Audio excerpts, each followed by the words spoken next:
biscuits are in the oven, so we've got about 11 or 12 minutes to kill.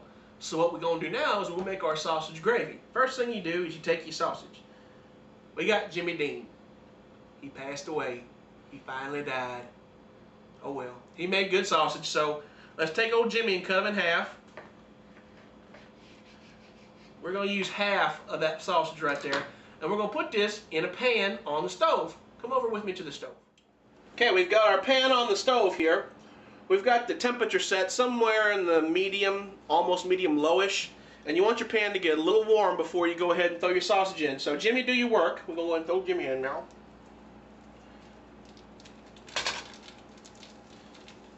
And you probably can't hear it, but there's just the tiniest sizzle.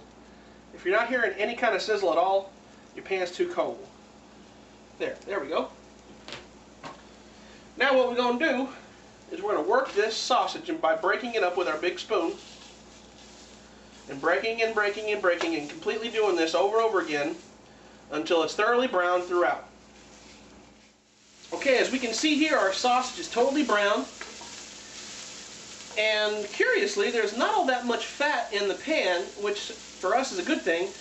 We want about this much fat, this is the grease you see there, in the bottom of the pan so that we can make our roux.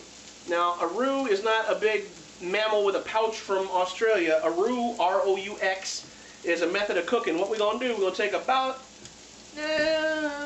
almost 2 tablespoons of flour, and we're just going to do that with it right there, all over the meat. Yes, it's okay. Don't get grossed out.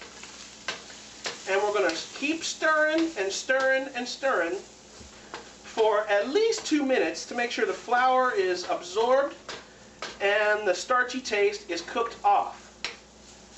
So, check back with me in about 2 minutes and we're going to see how this mess looks.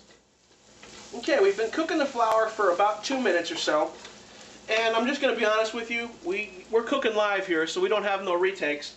We added about another tablespoon of bacon grease. Save your bacon grease when you cook your bacon grease. Pour it into a nice bowl that you can cover and put in your fridge.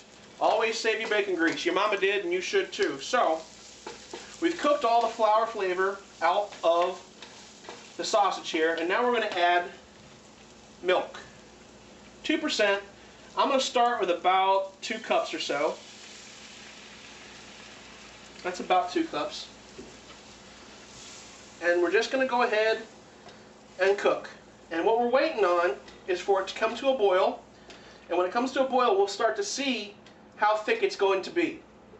And at that point, we can either add more milk to get it to be less thick, or we can just let it sit on the heat to thicken up. So let's check back after it boils for a little while. Alright, it's been about 8 minutes. Let's check our biscuits to make sure they're not on fire. Oh, they're looking good, but they're not quite ready yet. So we're going to check them back in another 4 or 5 or so. Okay, we've got a boil, and it's starting to thicken up. You can tell that by when you stir, you can see the bottom of the pan materialize before your eyes. So we can tell this is getting pretty thick pretty quick, and I think that we're good to add about another 2 cups of milk or so. There we go. Now that's cold, so it immediately stops the boil, and we repeat the whole process, stirring often. So we're going to let this boil again, and we'll check it again. Everything's cooked down about to where I want it. You can see when you drag your spoon across, you can see the bottom of the pan, and it takes a moment for the gravy to repart the Red Sea, if you know what I'm saying. And so this is cooked down to where just about I want it. I added just maybe a 1/4 tablespoon of salt, just to give it just a little taste. And now we axe the heat off totally, 100%. I'm not going to remove it from the heat. I'm going to let it cook out a little bit. This will thicken upon standing.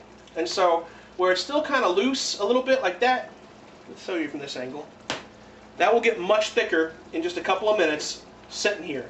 So continue to stir so it doesn't kill itself. And then in just a moment we'll be ready to toss it on the biscuits. 11 minutes, 28 seconds, and we have biscuits.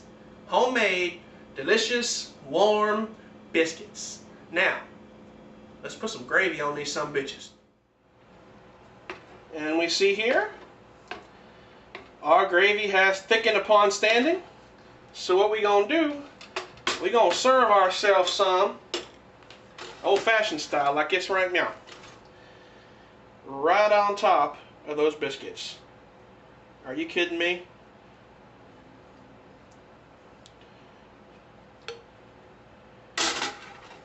Right there. Now what could possibly be more awesome than this right here? Well, I'll tell you what could be more awesome than this right here. Blow! Right there, busted up the game with some scrambled eggs. It's just that simple.